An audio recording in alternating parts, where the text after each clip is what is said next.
नमस्ते सबैजना। आज हामी एक्सेलमा चाहिँ इएमआई कसरी निकाल्ने भनेर सिक्न गइरहेका छौँ। एक्सेलमा इएमआई निकाल्ने एकदमै सजिलो तरिका छ। यो चाहिँ लोनहरूमा काम गर्ने सबैजनालाई यो एकदमै युजफुल हुनेछ।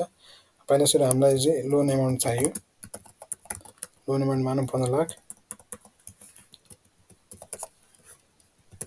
इन्ट्रेस्ट रेट पर एनम मानौँ 13%। अनि त्यस पछाडि चाहिँ 10 इयर।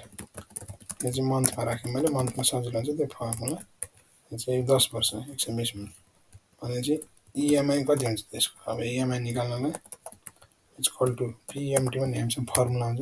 पिएमटीको रेट 13% हो, तर हामीले महिना पछि गर्नुपर्ने भएर भाग 12 महिना पछि तिर्छौँ। त्यही भएर पेमेन्ट भनेको हाम्रो तपाईँको एनपर भनेको नम्बर अफ पिरियड हो।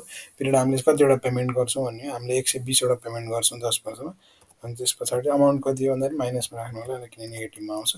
यो डलरमा आयो र नेपालीमा कन्भर्ट गर्नु होला। अब यस पछाडि यसको चाहिँ यो फर्मुला हजुरलाई चाहियो भनेदेखि यो